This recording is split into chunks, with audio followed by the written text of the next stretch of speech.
अस्सलाम वालेकुम रहमतुल्लाहि बरकातहू। My self Mohammad Zakaullah. आज जो है 9th standard second language Kannada यानी द्वितीय भाषे कन्नड़, इसमें पार्ट 2 टेक्स्ट बुक में एक चैप्टर है पाठ 7 ಐನ್ಸ್ಟೀನ್ ಮತ್ತು ದೇವರು। तो इसके अभ्यास प्रश्नಗಳು कर रहे थे। पिछले पार्ट में हमें संदर्भदೊಡನೆ विवरिಸಿ, तो तुम्हें स्क्रीन में देख सकती मीन्त संदर्भदೊಡನೆ विवरिಸಿ जो फर्स्ट क्वेश्चन था, ये ऑलरेडी लास्ट क्लास में मैं समझा करूँ। तो इसके लिए तो संदर्भदೊಡನೆ विवरिಸಿ में फर्स्ट सवाल, जो पहला सवाल था वो ऑलरेडी पिछले क्लास में समझा करूँ, तो उसको अब नहीं कर रूँ। तो दूसरा सवाल यहाँ से संदर्भदೊಡನೆ विवरिಸಿ मौखिक के साथ डिस्क्राइब करो। तो इस मेन में दूसरा सवाल आज हमें सीखेंगे। तो दूसरा सवाल क्या है, सबसे पहले पढ़ता हूँ। तो ये टेक्स्ट बुक का पेज है, तो टेक्स्ट बुक का पेज तुम ना पेज नंबर 22 पुटದ संख्या 22 में ये पेज मिलता है।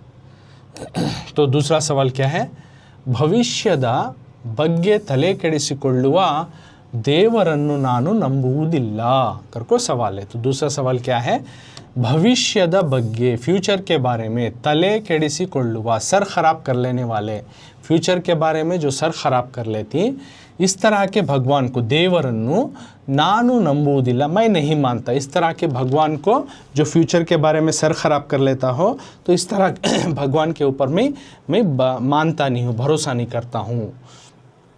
तो ये संदर्भ का दूसरा सवाल है। तो इसका आंसर क्या है देखेंगे। अब हमें सबसे पहले आईके का पॉइंट आता है, पॉइंट वाइज बना को लिखना। तो सेम क्वेश्चन,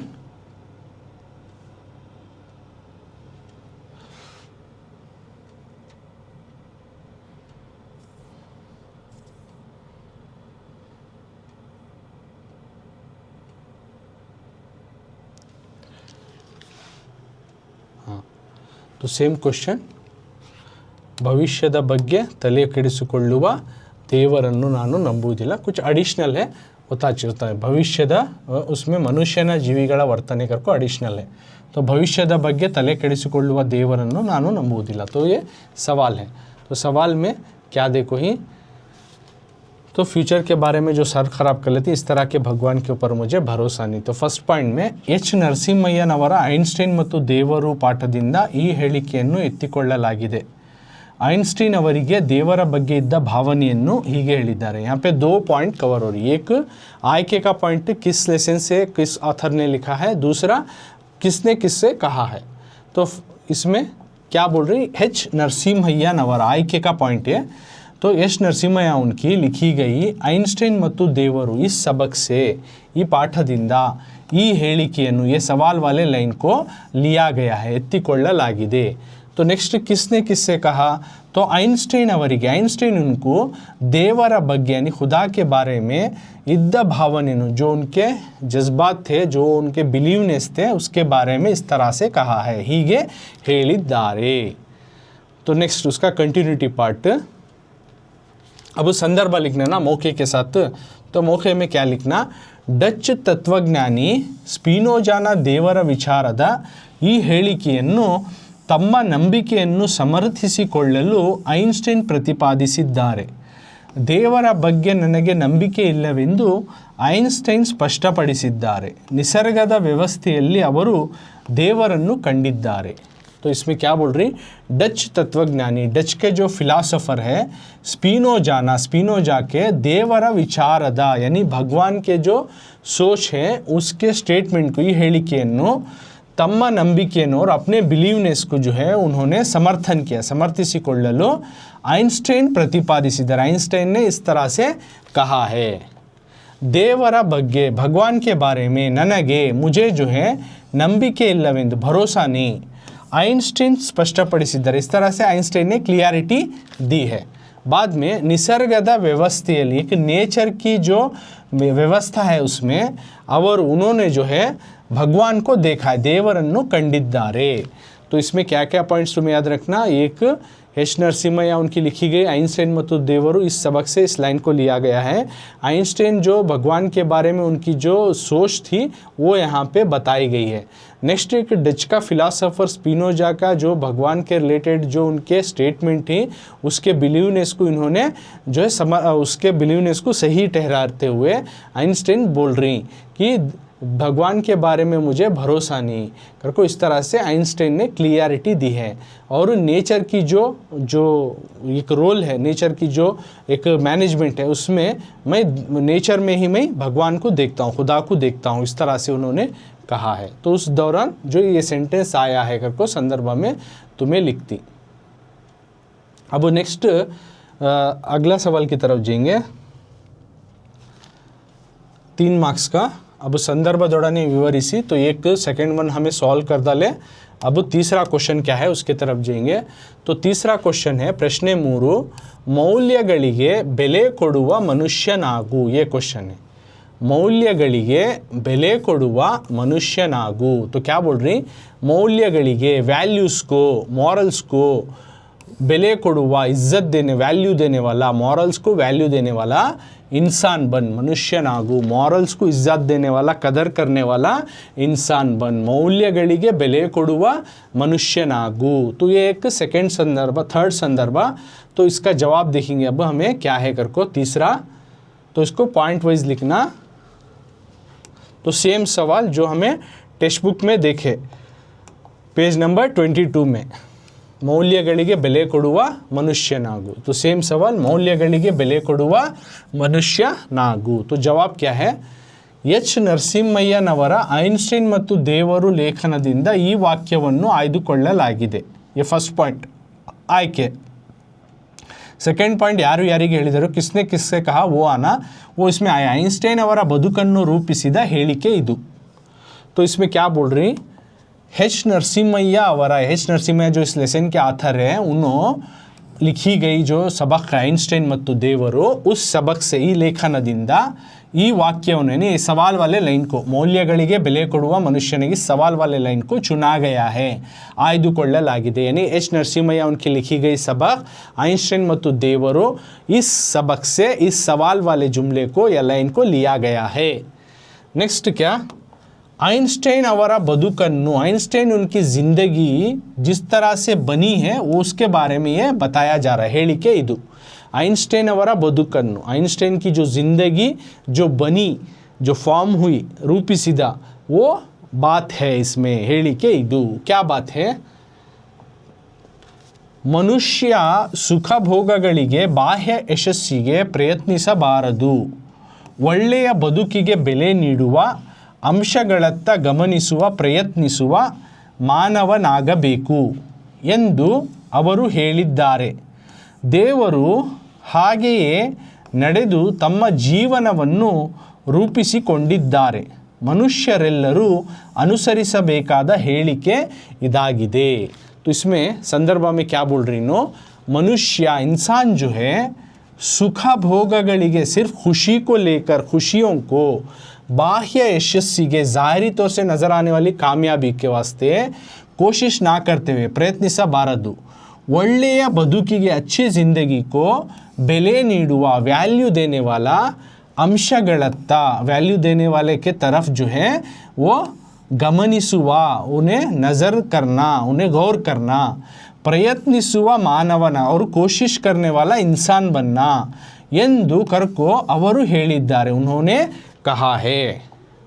देवरु ಹಾಗೆಯೇ, भगवान भी उसी तरह ನಡೆದು, चलकर जो है तಮ್ಮ ಜೀವನವನ್ನು, अपनी ज़िंदगी को जो है ರೂಪಿಸಿಕೊಂಡಿದ್ದಾರೆ, बनाया है। तो ಮನುಷ್ಯರೆಲ್ಲರೂ, सारे इंसान जो है जो फॉलो करना, अनुसरिसಬೇಕಾದ ಹೇಳಿಕೆ, स्टेटमेंट जो है ये है, सारे इंसान जो फॉलो करने वाला स्टेटमेंट जो है ये है। तो इसमें क्या क्या बोल रही, हमें मॉरल्स को जो है वैल्यू देने वाले इंसान बनना क्वेश्चन है। तो सबसे पहले एच नरसिम्हಯ್ಯ उनकी लिखी गई लेसन आइंस्टाइन ಮತ್ತು ದೇವರು सबक से इस सवाल वाले लाइन को लिया गया है। तो आइंस्टाइन ज़िंदगी को बनने की फॉर्मेट के बारे में यहाँ पे बताया गया है कि इंसान सिर्फ खुशी के वास्ते और ज़ाहिरी तौर से नज़र आने वाली कामयाबी के पीछे भागना नहीं, कोशिश नहीं करना, यानी अच्छी ज़िंदगी के लिए जो है वैल्यू देने वाला जो चीज़ें हैं उनके तरफ गौर व फिक्र करना और कोशिश लगे रहना कि इंसान बनने की, करको इस तरह से कहा है। और भगवान भी जो है उसी तरह चलकर जो है भगवान भी जो उसी तरह चलकर जो है अपनी ज़िंदगी को फॉर्म किया, अपनी ज़िंदगी को बनाया है कर को उन्होंने कहा है। तो इंसान सभी जो है इस तरह के बातों को फॉलो करना कर को ऑथर बोल रही। तो ये ऑथर की ओपिनियन। अब नेक्स्ट मेन की तरफ जाएंगे। अब हमें नेक्स्ट मेन अब शुरू हो रहा है। इंपॉर्टेंट ग्रामर पॉइंट भाषाभ्यास अगर को है तो भाषाभ्यास, तो भाषाभ्यास में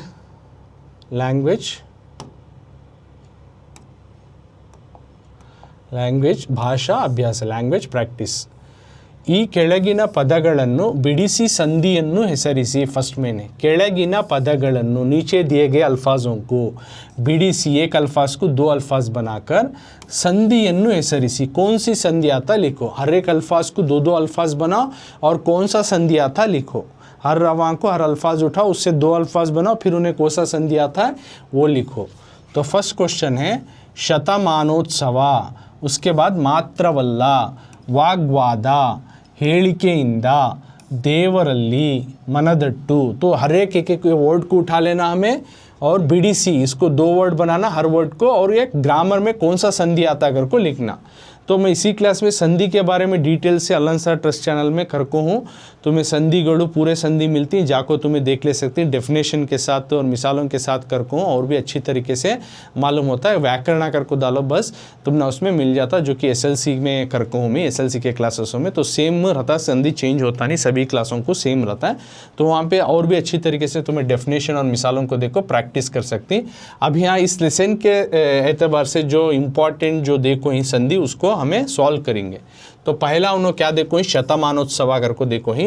तो शतमानोत्सव कर को वर्ड उठा लेना, इससे दो वर्ड बनाना। शतमाना प्लस उत्सवा हुआ। शतमाना में आ है स्वरा, इसमें का ओवेल साउंड, ऊ का तो यहाँ ऊ है। ओके, तो ये ऊ जाको शतमानो ओ हो जाता, ऊ बिकम्स ओ हो गया, तो उन्हें गुण संधि में आता। कौन सा संधि आता है? गुण संधि। शतमानोत्सव, शतमाना प्लस उत्सव, दो वर्ड बनाना। तो पहले वर्ड को पूर्व पदा, सेकेंड वर्ड को उत्तरा पदा बोलती।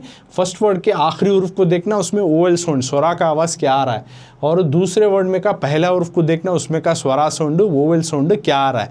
दोनों को देखकर लास्ट में जब वो वर्ड बनता है क्या चेंजेस हो रहा है, वहाँ पे कौन सा स्वरा वोवेल साउंड आ रहा है। तो ये तमाम चीज़ें देखकर जो है संधि को फाइंड आउट किया जाता है। तो वो की जगह वो हुआ तो वो कभी भी गुण संधि में आता है। अब नेक्स्ट दूसरा मात्रवल्ला कर को है, तो इसका दो वर्ड बनाना। सबसे पहले मात्रा प्लस अल्लाह कर को दो वर्ड हुआ।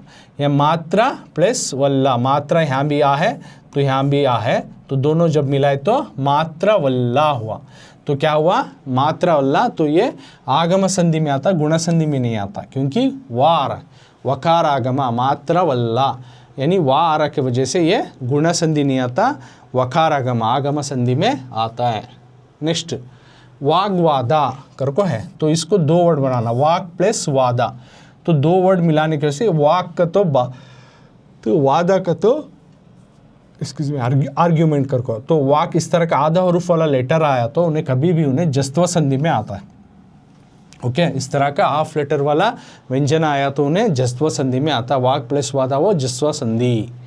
नेक्स्ट ಹೇಳಿಕೆಯಿಂದ, तो यहाँ पे दो वर्ड बनाना, ಹೇಳಿಕೆ प्लस इंदा अगर को।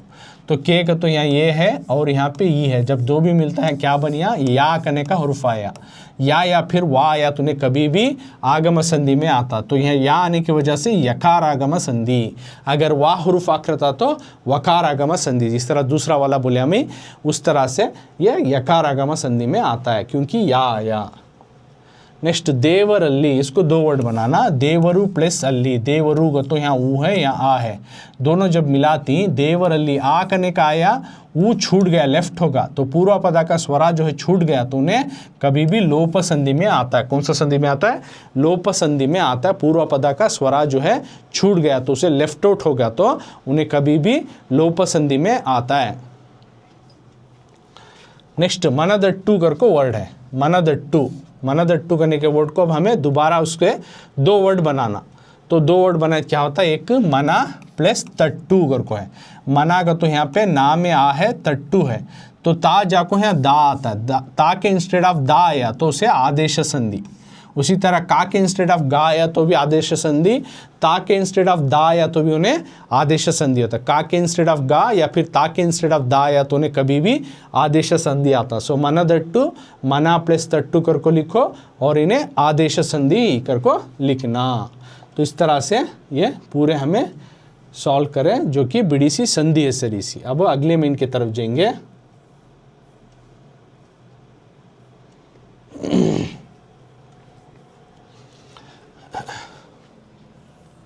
तो अगला मेन है आ मीन्त, ಭಾಷಾಭ್ಯಾಸ में ಆ मीन्त ನೆಕ್ಸ್ಟ್ ಮೇನ್, ಕೆಳಗೆ ನೀಡಿರುವ ಪದಗಳನ್ನು ಸ್ವಂತ ವಾಕ್ಯಗಳಲ್ಲಿ ಬರೆಯಿರಿ करको अगला मेन है। ಕೆಳಗೆ ನೀಡಿರುವ, नीचे दिए गए ಪದಗಳನ್ನು अल्फाजों को स्ವಂತ वाक्यಗಳಲ್ಲಿ ओन सेंटेंस में, मेक योर ओन सेंटेंस में बनाते हुए लिखो, बरेरी। यानी नीचे दिए गए, एक्सक्यूज मी,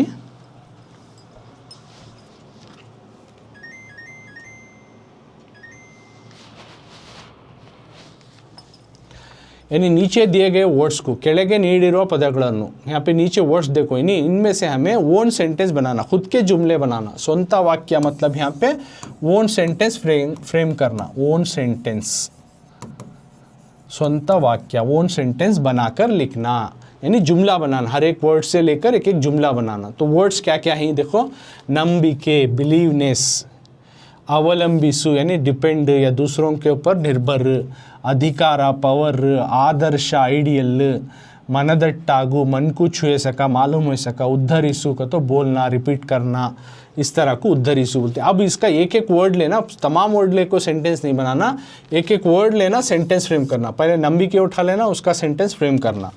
उसी तरह उसके बाद अवलंबिसु, तो ನಂಬಿಕೆ का क्या सेंटेंस बनता है देखेंगे। तो तुम ना माना समझ में आ गया तो येज बनाना कर को नहीं, तुम्हें दूसरा सेंटेंस भी बना सकती, इट्स अप टू यू। लेकिन तुम ना समझाने के वास्ते एक एक सेंटेंस यहाँ बनाकर जो है समझा रहा हूँ। ನಂಬಿಕೆ वर्ड ओके। तो सेम मीन, ಕೆಳಗೆ ನೀಡಿರುವ ಪದಗಳನ್ನು ಸ್ವಂತ ವಾಕ್ಯಗಳಲ್ಲಿ ಬರೆಯಿರಿ, नीचे दिए गए अल्फाजों को ओन सेंटेंस बनाओ। तो सबसे पहला वर्ड लिए ನಂಬಿಕೆ, ನಂಬಿಕೆ का तो भरोसा। ಸುಳ್ಳು ಹೇಳಿ ನಂಬಿಕೆ ಕೆಡಿಸಿಕೊಳ್ಳಬಾರದು, तो क्या है, ನಂಬಿಕೆ का तो भरोसा, ಸುಳ್ಳು ಹೇಳಿ झूठ बोलकर ನಂಬಿಕೆ भरोसे को ಕೆಡಿಸಿಕೊಳ್ಳಬಾರದು, खराब कर लेना नहीं, भरोसे को खराब कर लेना नहीं, झूठ बोलकर भरोसे को खराब कर लेना नहीं, ಸುಳ್ಳು ಹೇಳಿ ನಂಬಿಕೆ ಕೆಡಿಸಿಕೊಳ್ಳಬಾರದು। नेक्स्ट अवलंबिसु, यानी दूसरे के ऊपर डिपेंड रहना, दूसरे के ऊपर निर्भर रहना, उसको बोलते।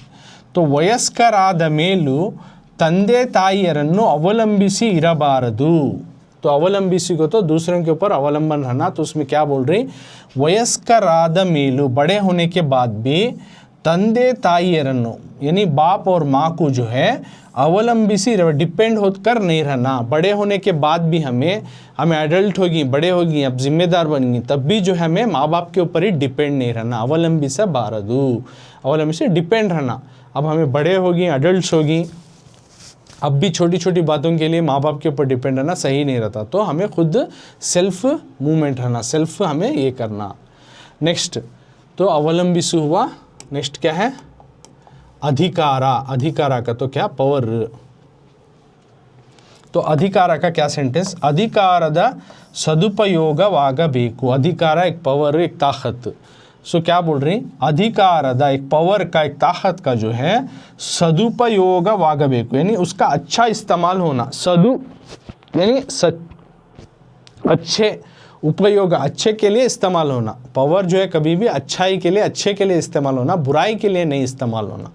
तो उसको बोल रहे हैं अधिकारा। तो उससे सेंटेंस। नेक्स्ट आदर्श, अगर को आदर्श अगर तो आइडियल। तो आइडियल में क्या है आज का सेंटेंस, इसका सेंटेंस देखेंगे, इंदिನ ಮಂತ್ರಿಗಳು ಅಧಿಕಾರಿಗಳಿಗೆ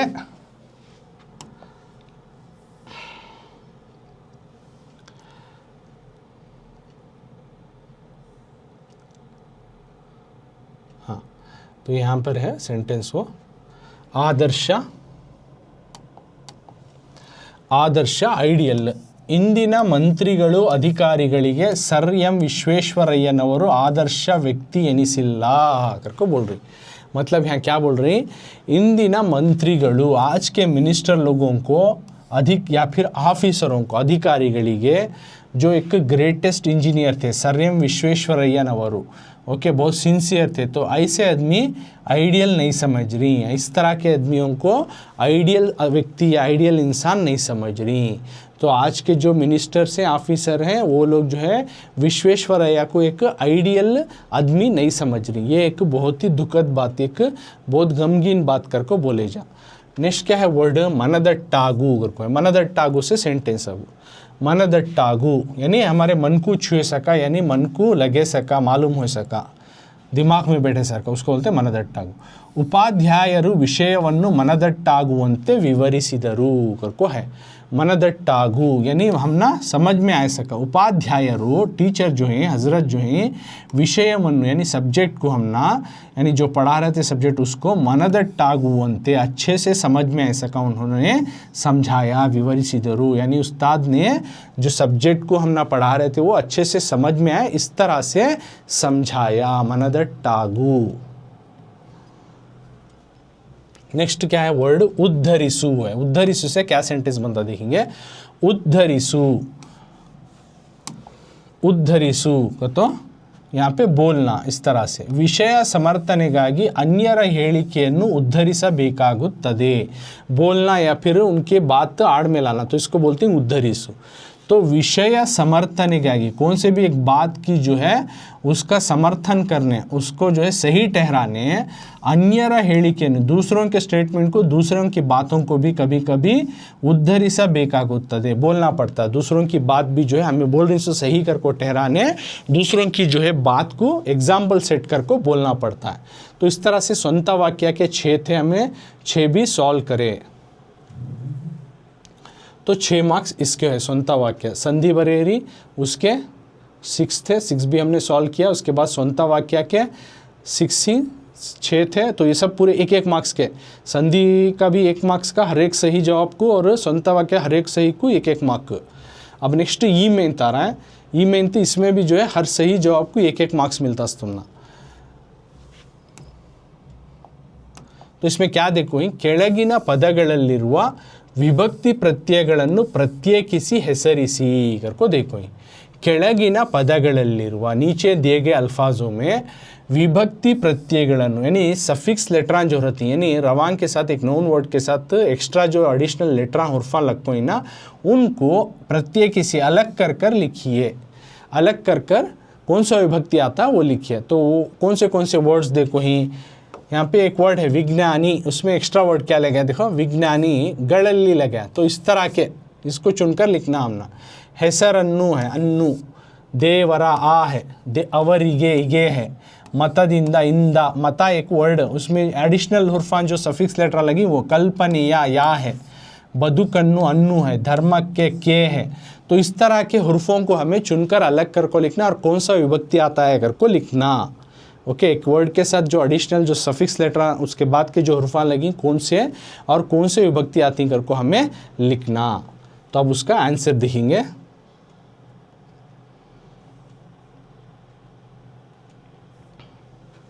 तो सबसे पहला वर्ड क्या देखो है, विज्ञानिगळल्ली। तुम्हारे टेक्स्ट बुक में पहला सवाल क्या है, विज्ञानिगळल्ली, विज्ञानिगळल्ली यानी साइंटिस्टों में। तो सेम देखो विज्ञानिगळल्ली कर को लिए, इसमें देखो विज्ञानिगळु प्लस अल्ली, अल्ली जो है ये जो है क्या है, विभक्ति प्रत्यय, प्रत्यय वाला हुर्फ अल्ली। तो इन्हें कौन सा विभक्ति आता है, सप्तमी विभक्ति प्रत्यय। तो इन्हें सप्तमी में आता, वो टेबल याद रखना हमना, विभक्ति प्रत्यय का टेबल जो प्रथमा, द्वितीय, तृतीय, चतुर्थी, पंचमी, षष्ठी, सप्तमी कर को, जो ऑलरेडी मैं ग्रामर क्लास में विभक्ति प्रत्यय कर को हूँ, व्याकरण क्लास कर को तुम्हें टाइप करो उसमें मिल जाता है। ओके, जो SLC में भी कर को हूँ, तो तुम्हें वो जस्ट उसमें टेबल देखो, तुम्हें वो टेबल सीख लेते हो, तुम ना कौन सा विभक्ति आया तो भी तुम्हें कर सकती। तो यहाँ पे तो एक वर्ड है, उसके बाद की जो हुर्फा लगी वो देखकर हमें कौन सा विभक्ति में आता कर को लिखना। सो तो विज्ञानिगळल्ली, विज्ञानी एक वर्ड, उसके साथ हुर्फ जो लगे अल्ली, इन्हें सफिक्स लेटर प्रत्यय इन्हें, तो कौन सा विभक्ति आता है उन्हें? सप्तमी विभक्ति, सप्तमी के कॉलम में आता है, इसलिए उसको सप्तमी विभक्ति प्रत्यय अगर को लिखना। उसी तरह अब दूसरा क्या है? हेसरन्नु अगर को है, तो हेसरन्नु उठा लेती। देखो ये हेसरु नॉर्मल वर्ड, उसके साथ क्या जम है? अन्नु करने का जो है हुरूफ जम है। ये अन्नु किस विभक्ति में आता है? द्वितीय विभक्ति प्रत्यय, क्योंकि ऑलरेडी बोली हूँ तुम ना विभक्ति प्रत्यय का टेबल मालूम रहना, वो मालूम रहा तो इजीली सॉल्व कर सकती। तो विभक्ति प्रत्यय का टेबल तुम्हें अच्छे से प्रैक्टिस कर लियो, उसके बाद ये में तुम्हें आसानी से सॉल्व कर सकती। तो अन्नु आया तो कभी भी उन्हें द्वितीय विभक्ति में आता है। तो अन्नु, हेसरन्नु, तो उसमें अन्नु है तो उन्हें द्वितीय विभक्ति में आता है।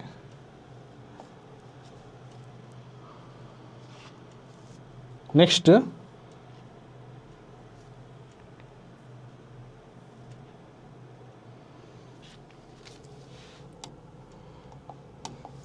देवरा करके है। देवरा, तो देवरु प्लस आ आया तो उन्हें कभी भी षष्ठी विभक्ति में आता है। आ आया तो उन्हें षष्ठी विभक्ति में आता है। अवरिगे का तो यहाँ अवरु प्लस इगे, इगे आया तो उन्हें चतुर्थी विभक्ति प्रत्यय में आता है। इगे आया तो उन्हें कभी भी चतुर्थी विभक्ति प्रत्यय, यानी वर्ड्स के बाद के आगे के हुर्फान देखो हमें पहचाना कि कौन सा विभक्ति आता है, उसके वास्ते टेबल भी हम ना वो याद रखना विभक्ति प्रत्यय का। मतदिंदा, इसमें देखो मता प्लस इंदा करने का एडिशनल हुर्फा, तो इंदा आया तो कभी भी उन्हें तृतीय विभक्ति प्रत्यय में आता है। इंदा तृतीय विभक्ति। कल्पनीया, देखो कल्पनीया में कल्पने या का तो यहाँ पे आ आता है। आ कभी भी उन्हें षष्ठी विभक्ति प्रत्यय में आता है। आ आया तो उन्हें षष्ठी विभक्ति प्रत्यय। उसी तरह बदुकन्नु अगर को है, बदुकु प्लस अन्नु, अन्नु आया तो उन्हें कभी भी द्वितीय विभक्ति प्रत्यय में आता है। अन्नु द्वितीय विभक्ति में आता है। धर्म के अगर को देखे तो यहाँ धर्म प्लस के है, तो क्या आया तो उन्हें चतुर्थी विभक्ति प्रत्यय में आता है। तो इसलिए हम ना विभक्ति प्रत्यय के टेबल से याद रहना, जो कि ये मीन इसी से कर सकती। तो विज्ञानिಗಳಲ್ಲಿ आया सप्तमी, ಹೆಸರನ್ನು द्वितीय, देवरा षष्ठी, ಅವರಿಗೆ चतुर्थी, मतदिंद तृतीय, कल्पनीय षष्ठी, बदुकन्नु अन्नु द्वितीय विभक्ति, धर्म के चतुर्थी। कैसा मैं जल्दी बोला कौन सा विभक्ति प्रत्यय है, क्योंकि मुझे टेबल पता है कौन सा विभक्ति कौन सा हुर्फ आया तो कौन सा विभक्ति के प्रत्यय में आता है घर को, तो इसलिए आसानी से मैं वो बोलिया। ओके, तो तुम ना विभक्ति प्रत्यय तो एक बार तुम ना यहाँ लिख कर भी बताता हूँ कौन सा प्रत्यय है तो किस में आता है। सो देखो प्रथमा में ऊ, प्रथमा ऊ हुर्फ लग को रहा तो हुर्फ के साथ तो उन्हें प्रथमा में आता है। द्वितीय रहा तो अन्नु, द्वितीय रहा तो अन्नु, तृतीय रहा तो इंदा, तृतीय रहा तो इंदा, चतुर्थी रहा तो गे के, पंचमी रहा तो देसे इंदा, पंचमी देसे इंदा, और षष्ठी रहा तो आ, षष्ठी रहा तो उसको आ में आता है, और सप्तमी रहा तो अल्ली, सप्तमी अगर रहा तो वो अल्ली में आता है, सप्तमी अल्ली। तो इस तरह के हुर्फा एडिशनल हुर्फा लग को आए तो वर्ड्स के साथ तो ना वो विभक्ति प्रत्यय आती। तो ये तुम्हें विभक्ति का टेबल याद रखना, इसके वास्ते लिख को भी तुमने एक बार समझाया। अब विभक्ति प्रत्यय का तो क्या समझ में आया, टेबल भी तुम्हें देख लें, उस हिसाब से फाइंड आउट करना। सो तो देखो यहाँ विज्ञानिಗಳಲ್ಲಿ कर को देखो ही नहीं, अल्ली आया तूने किस में आया, देखो यहाँ है अल्ली, सप्तमी कर को लिखती इस तरह से। तो ये मीन समझ में आ गया तुम ना। अब नेक्स्ट अगले मीन की तरफ जाएंगे।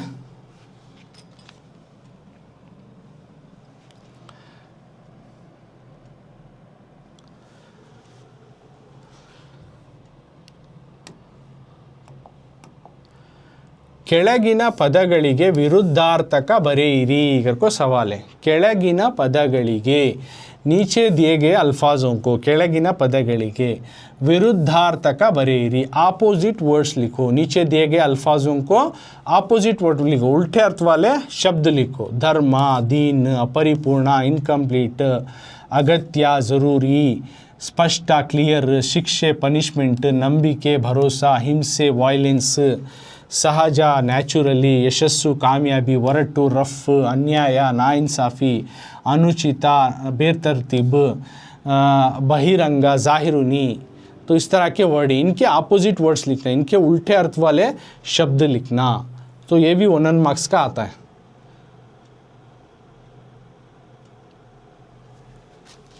तो उस वर्ड को एक एक उठा ले को अब उसका अपोजिट वर्ड लिखेंगे।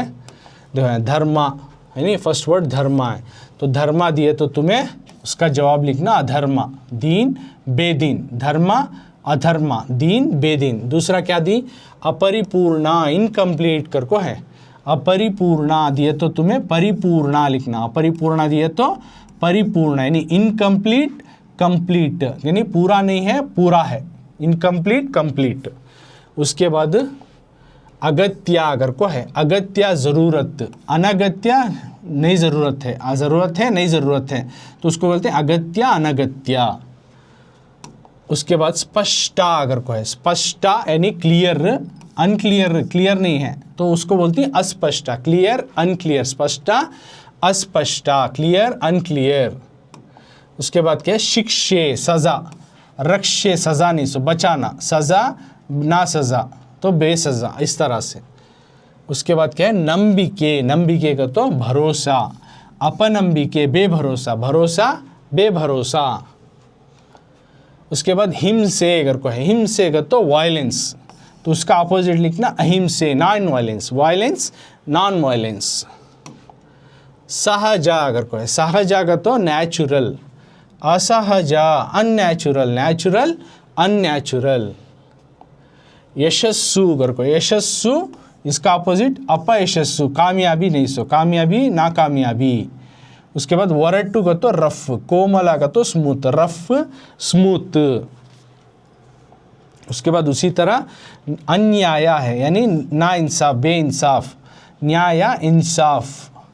अनुचिता बेतरतीब, उचिता तरतीब। बहिरंगा ज़ाहिरी तौर,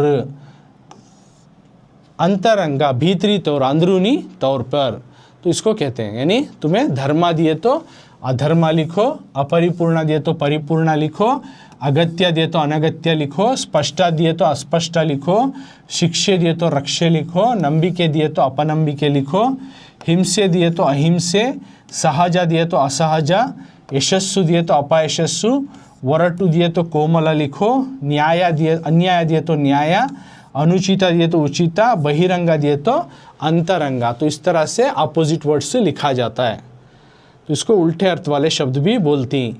ओके, अब उसके बाद नेक्स्ट मेन है, नेक्स्ट मेन क्या देखो, ದ್ವಿರುಕ್ತಿಗಳನ್ನು ಸಂಗ್ರಹಿಸಿ ಬರೆಯಿರಿ करको है। द्विरुक्तिಗಳನ್ನು मैंने रिपीटेशन वर्ड करको समझा को ऑलरेडी ग्रामर क्लास में, उसको बोलती हैं द्विरुक्ति। द्विरुक्तिಗಳನ್ನು संग्रहिಸಿ बरेरी, उनको इकट्ठा कर लिखो। द्विरुक्ति के वर्ड्स कौन से हैं, उन वर्ड कर जो है तुम्हें इस लेसन से चुनकर उस तरह के वर्ड को लिखो। तो कौन से हैं द्विरुक्ति के वर्ड देखेंगे।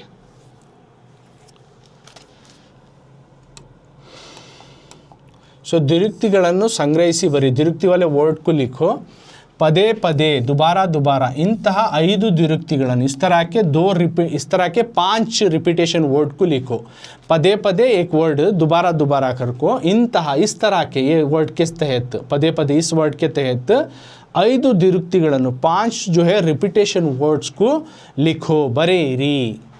तो क्या है वर्ड्स देखो, वरटू वरटादा, रफ रफ जैसा, कोनेगे कोनेगे, आखिर आखिर, केड़ा केड़गे, नीचे नीचे, दोड्डा दोड्डा, बड़ा बड़ा, नडु नडुवे, दरमियान दरमियान। देखो एक ही वर्ड डबल टाइम रिपीटेशन हुआ, एक ही वर्ड 2 बार बोल रहे, इसलिए उसको द्विरुक्ति, द्वि का तो 2, उक्ति का तो बात, 2 बात, यानी एक ही बात को 2 बार दोहरा रही, उस तरह के वर्ड को द्विरुक्ति बोलती।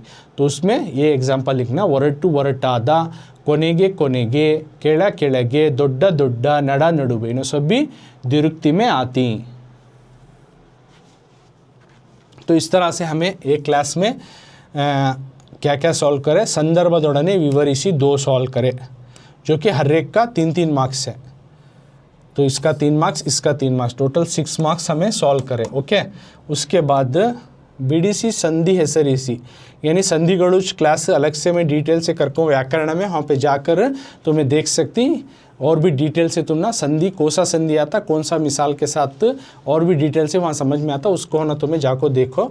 तो यहाँ के इसके तहत जो 6 हमें सॉल्व करी तो इसके 6 मार्क्स।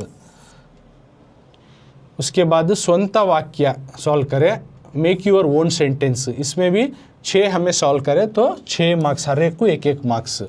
उसके बाद विभक्ति प्रत्यय, कौन सा विभक्ति प्रत्यय आता है तो टेबल जान को रहना हमने, ये विभक्ति आया तो प्रथम आया तो वो, द्वितीय आया तो अन्नु, इस तरह से वो टेबल मालूम रहा तो यानी हर अल्फाज के साथ जो एक्स्ट्रा सफिक्स लेटर आगे वाले हुर्फा लग ही उन हुर्फों को पहचान कर कौन सा विभक्ति आता कर को लिखे जा। तो इस तरह से ये भी हमें सॉल्व करें तो 8 वर्ड्स देखो, 8 सॉल्व करें तो 8 मार्क्स, 2 3 4 5 6 7 8 मार्क्स। उसके बाद ऑपोजिट वर्ड, बहुत सारे ऑपोजिट वर्ड्स दिए थे, विरुद्धार्थ का पद, ये भी 1 मार्क्स का, तो वो भी सॉल्व करें तो टोटल 2 3 4 5 6 7 9 10 11 12 13, तो 13 मार्क्स का ये सॉल्व करें। एक ये द्विरुक्ति का एक 2 मार्क्स। ओके, तो टोटल इस तरह से हमने 15 मार्क्स प्लस 8 23 प्लस 6 29 प्लस 6 35 और उसके साथ 6 तो 41, टोटल ये क्लास में 41 मार्क्स का हमें सॉल्व कर कोई 41 मार्क्स का हमें सॉल्व कर कोई। तो इसको देखो, क्लास को लिखो, पढ़ो और प्रैक्टिस करो। और इसमें के जो है तुम ना होमवर्क क्या करते हो, जो भी मैं ग्रामर किया हूँ भाषा अभ्यास में, इन तमामों को, हर संधि को, स्ವಂತ वाक्य को, ये प्रत्यय को और विरुद्ध पद, एक को 3 बार 4 पर लिखकर प्रैक्टिस करो। और टेबल को, जो प्रत्यय विभक्ति प्रत्यय का टेबल है उसको लिखकर प्रैक्टिस करो, तुम ना ईजी से जो है प्रैक्टिस हो जाता, ईजिली तुम ना मार्क्स मिल जाता। तो इस तरह से ये लेसन आइंस्टीन ಮತ್ತು देवरू यानी आइंस्टीन और खुदा करको जो लेसन था, जो उनके आइडियल्स थे, उनके जो एथिक्स, उनकी जो सोच थी खुदा और दीन के बारे में, जो आइंस्टाइन की, और उन्होंने किसे मानते थे, तमाम चीज़ें कवर है। उसके साथ ग्रामर पॉइंट भी कवर है। और एक तुमने रिमाइंडर क्या कहते हो, अगर तुमने अभी 9th को आ गई, अभी भी रीडिंग रेटिंग नहीं आ रहा है, पढ़ना लिखने तकलीफ़ है, तो इसी अल्लनसा ट्रस्ट चैनल में बेसिक क्लासेस करको, कन्नड़ा बेसिक क्लासेस करको तुम्हें जस्ट बेसिक क्लास करको टैप करो, तुम्हें वहाँ पे एक 10 क्लासेस मिलती, तुम्हें उसको लिखो, राइटिंग करो, रीडिंग करो, प्रैक्टिस करो। एक 1 मंथ उस क्लासेस को देखकर प्रैक्टिस करो, तुमने अच्छे से कन्नड़ा में कौन सा भी वर्ड दियो, कौन सा भी सेंटेंस दियो तो लिख लेती, पढ़ लेती, और तुम ना पोर्शन भी अच्छी तरीके से समझ में आता है। तो इस तरह से नेक्स्ट क्लास में नए चैप्टर के साथ मिलेंगे।